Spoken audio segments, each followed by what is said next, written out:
1962. Work is advancing on equipment and plans for the two-man Gemini flights and also the three-man Apollo shots to the moon. But it is deemed imperative first to give both astronauts and engineers more experience by further Mercury flights. Next in line is Air Force Captain Donald K. Slayton, the country boy from Wisconsin, most experienced test pilot of the original 7, who once declared, I would give my left arm to be the first man in space. He missed that first, but is content to follow Glenn as the 4th American in space. Then suddenly, after 10,000 hours of intense training, Deke Slayton gets a catastrophic medical verdict. This is a diagnosis of paroxysmal atrial fibrillation.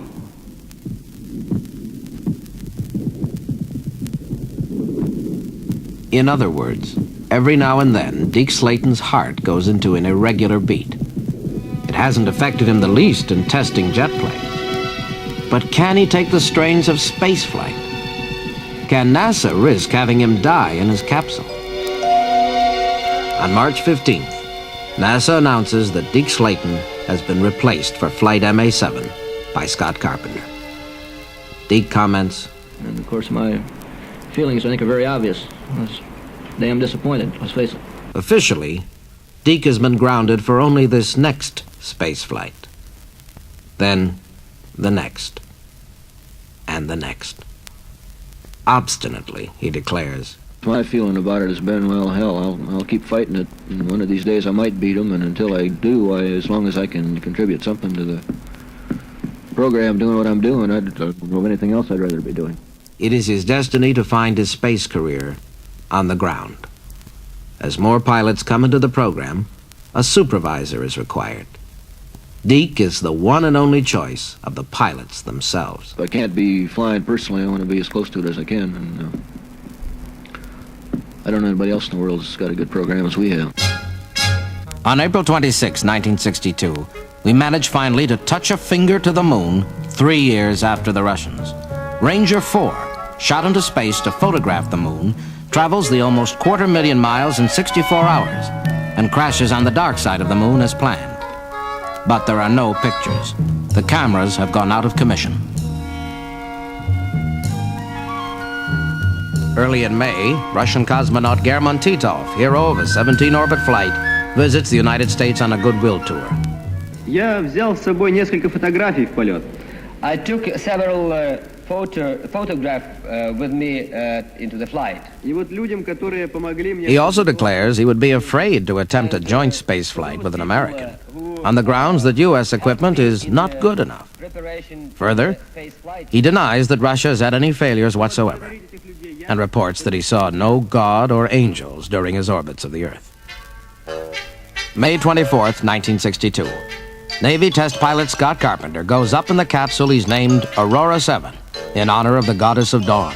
I feel the liftoff. The clock has started. Roger. Loud and clear, Gus. He is to repeat Glenn's 3-orbit mission of 3 months ago and make some additional experiments and observations. If anybody reads, I have the fireflies. They are very bright. He incidentally solves the mystery of John Glenn's fireflies when his hand strikes the hatch and a shower of sparks flies off outside his window. Frost particles is what they turn out to be. Also, Carpenter takes valuable space photos and is the first astronaut to sample the condensed food in squeeze bags, especially prepared for spaceflight. Yes, I have. However, the food has crumbled badly, and I hate to open the package anymore for fear of getting crumbs all over the capsule.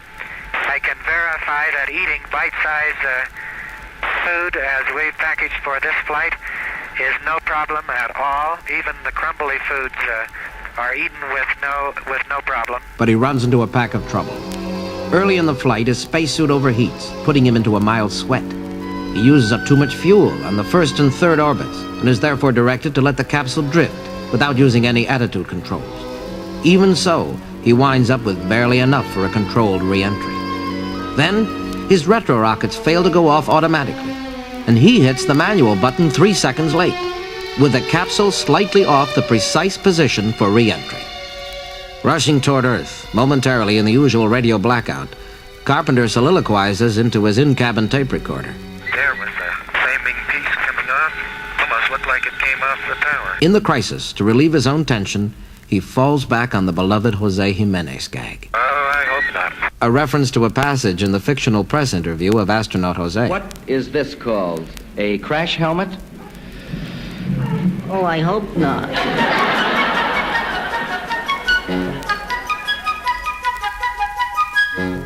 Carpenter splashes down some 200 miles off target, far from the ships and their helicopters waiting to recover him. 3 hours after he has hit water, a helicopter picks him up.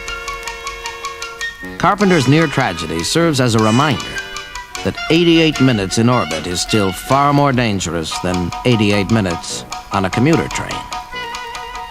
His wife, Reen, asked again and again by interviewers whether she was nervous, replies, I wasn't nervous. It was a great day. I loved every minute of it. And I could hardly wait to write it down when it was over. And I have to say that glimpse you get of the woman in front of the house is such an innocuous, brief thing.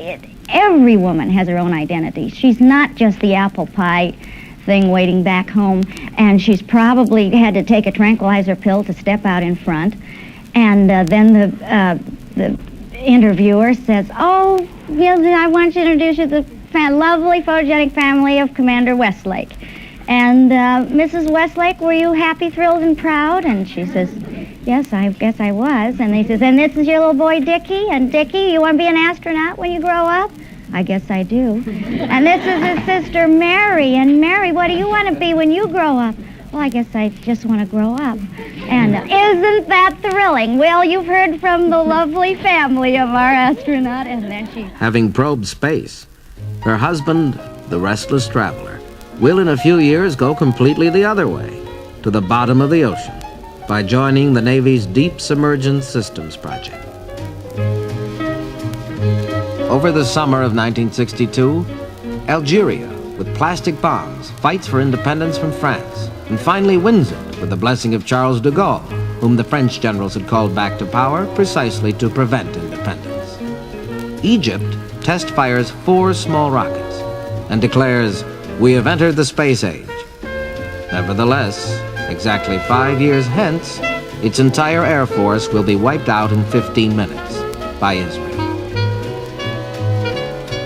All summer long, Navy Commander Wally Schirra trains for our next space shot, MA-8, which is to be an engineering flight, as against Glenn's exploratory flight and Carpenter's developmental and scientific shot.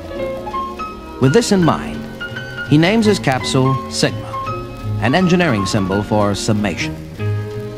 As the son of a World War I ace and a barnstorming mother, he was airborne as a tot even before he was legborn.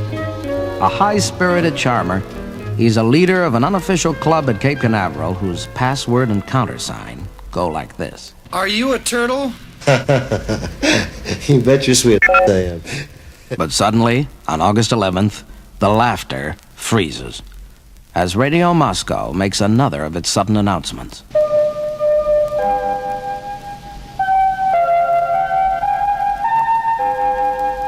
We learn that a third Soviet cosmonaut, Major Adrian G. Nikolaev, has been launched into orbit aboard Vostok 3. A day later, cosmonaut number 4, Lieutenant Colonel Pavel R. Popovich, is shot into the same orbit. Within an hour, we are told, Popovich has made radio contact with Nikolaev. Soon after, Nikolaev sights his friendly pursuer, and they do 47 complete orbits of the Earth in adjacent flight, close enough to see each other's spacecraft most of the time. August 15th, 4 days after the first launch, both cosmonauts return safely to Earth. Nikolaev has racked up a record 64 orbits, and Popovich, his junior partner, 48. It adds up for Nikolaev to a sensational 1,645,000 miles in 95 hours and 25 minutes of flying time. During their flight, President Kennedy, in a television address, congratulates the Russians on an extraordinary achievement. Further, he states, I know that many of you have your eyes fixed in space and are interested and concerned about the extraordinary accomplishment of the Soviet Union in that area. I have said from the beginning that this country started late in the 1950s. We are behind and will be behind for a period in the future. But we are making a major effort now, and this country will be heard from. we are heard from, as it happens, exactly 7 weeks later. On October 3rd, 1962, Wally Schirra suits up and tells a couple of friends, I've got nothing better to do today, so I guess I'll take a trip around the world. I have liftoff, clock is started, and she feels real nice. Oh, she's riding beautiful, Dick.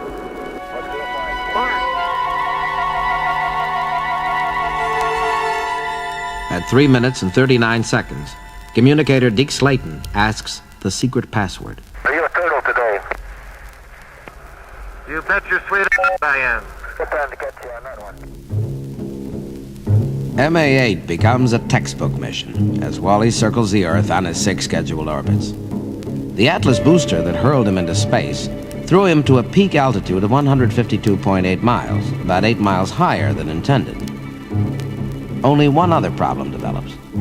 As Wally passes over Africa on his first orbit, his suit begins to heat up, just as Scott Carpenter's did. The suit temp is now still going up a little bit, it's about 7.2. I am setting at suit temperature of number 5, and I'll give it a little more time to try to cool down. By the time he reaches Mexico, the cabin temperature is up to 100 degrees. But Wally solves the problem all on his own. As the astronaut who specialized on design of the spacesuit at the start of the program, he knows as much about it as anybody in Mercury Control.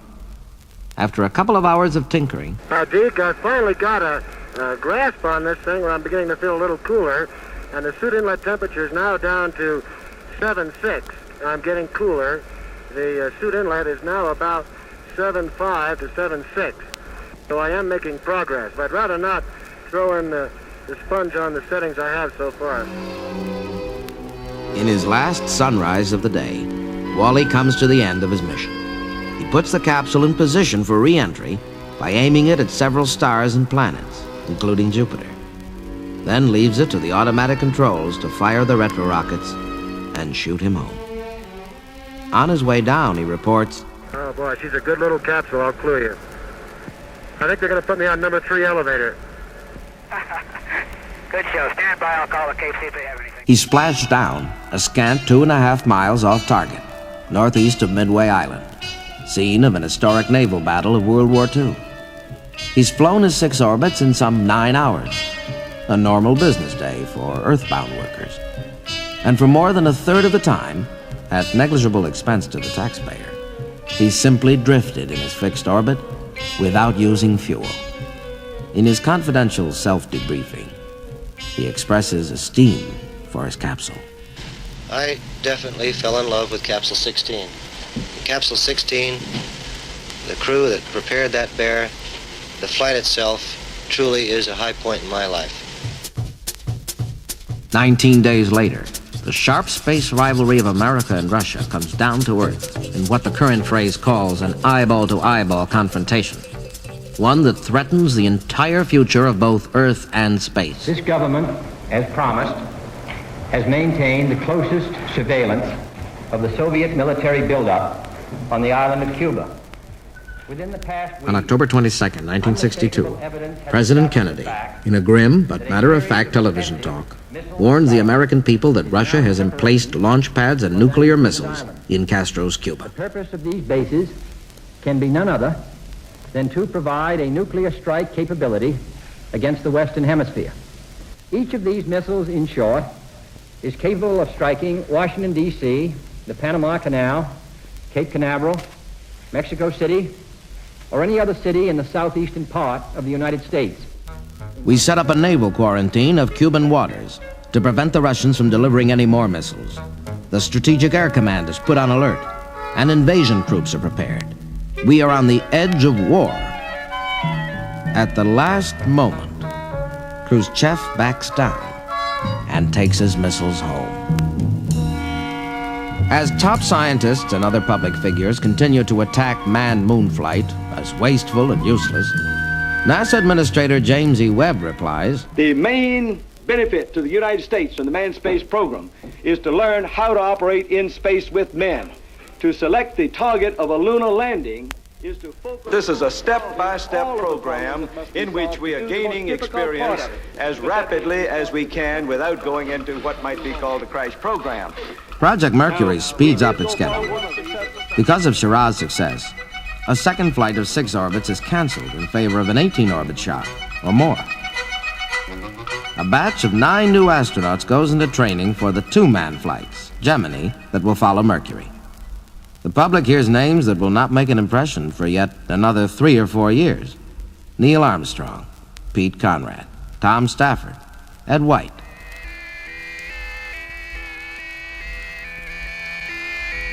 On December 14th, it is announced that a U.S. space probe launched 109 days earlier is flying past the planet Venus, 36 million miles across space, and maintaining radio communication with the Earth. From Venus, it continues onward the same distance to go into eternal orbit around the Sun. As we go into 1963, Air Force Major Gordon Cooper, youngest of the original 7, is named to fly the next Mercury flight. After much deliberation, he names it Faith 7, explaining, "I selected Faith 7 as the name of my spacecraft for 3 reasons. Faith is defined in the dictionary as belief, loyalty, and confidence. Belief in God and country, a loyalty to organization, and a confidence in the entire Mercury team." A life insurance company supports Gordo Cooper's faith by writing the first commercial policies for the astronauts, including Cooper. Space photography is to be the special feature of Faith 7 to such an extent that Cooper describes his mission as a flying camera.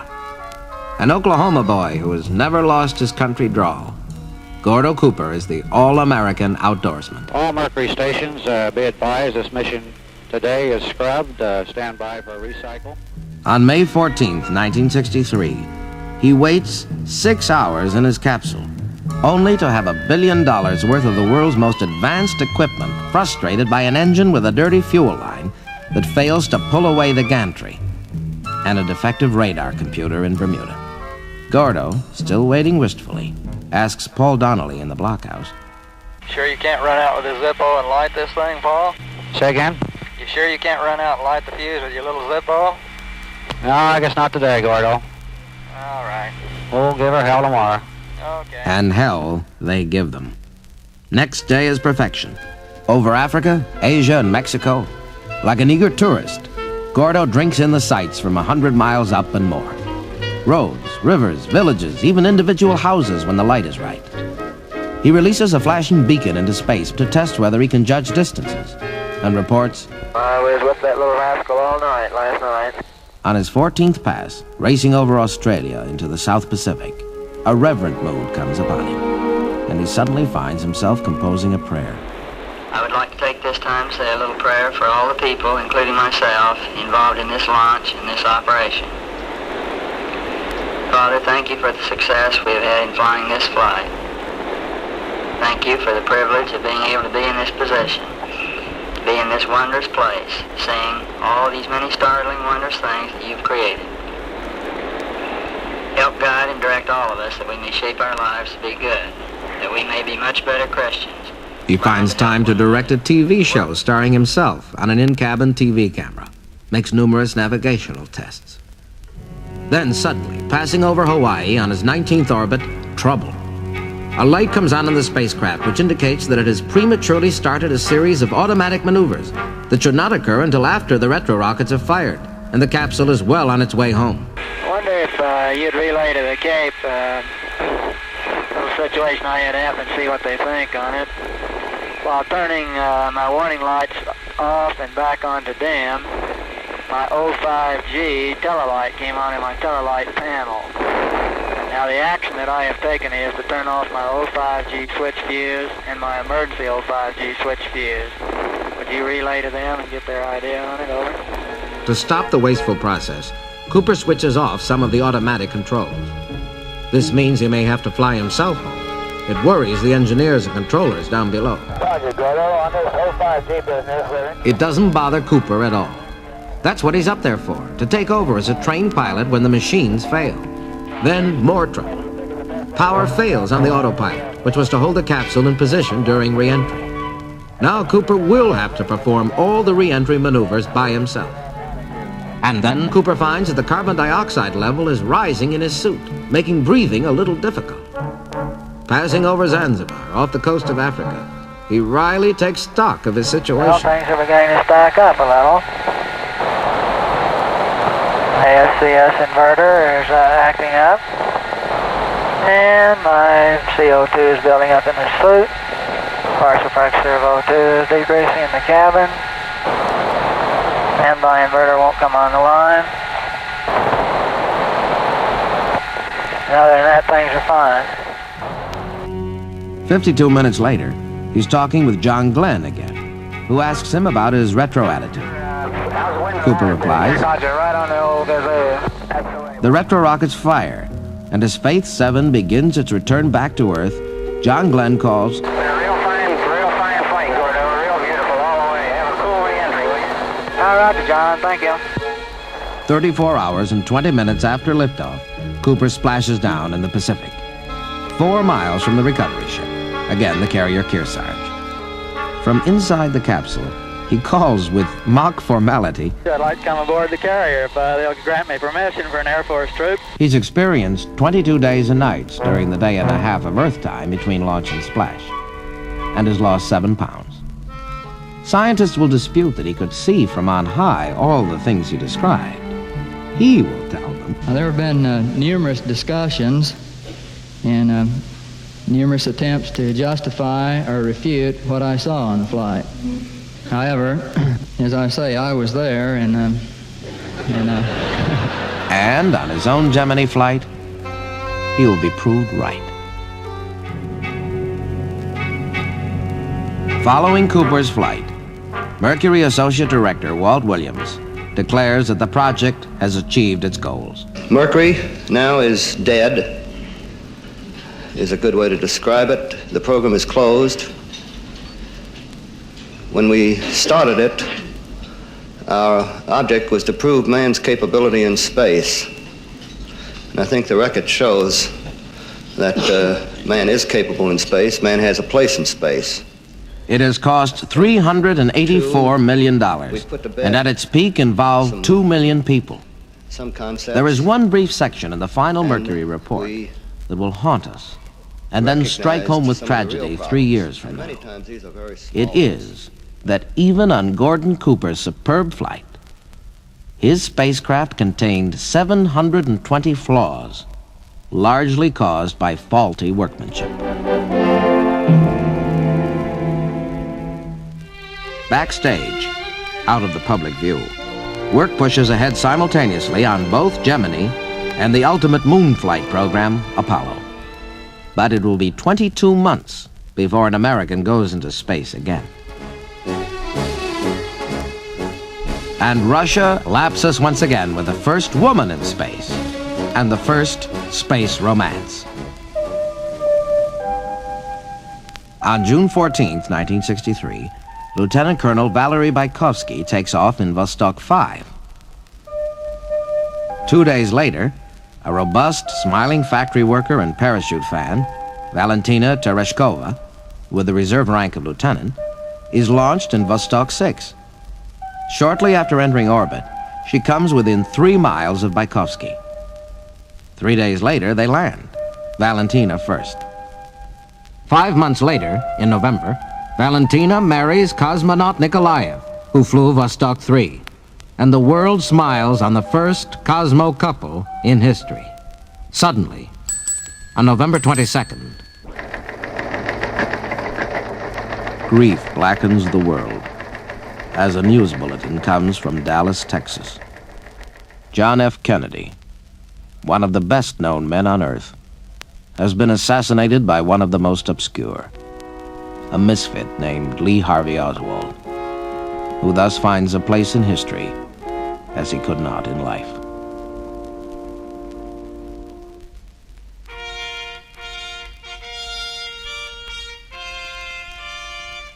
One week after the assassination, the new president, Lyndon Baines Johnson, by executive order, renames the Canaveral Space Center in memory of John F. Kennedy.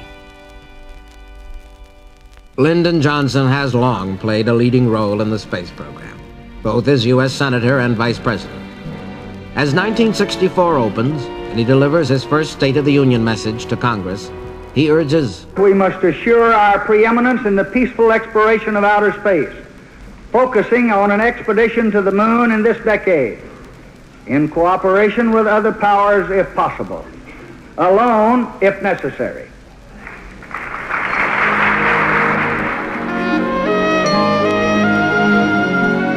In fact, rivalry will sharpen in the years just ahead, as both sides take giant steps toward the moon.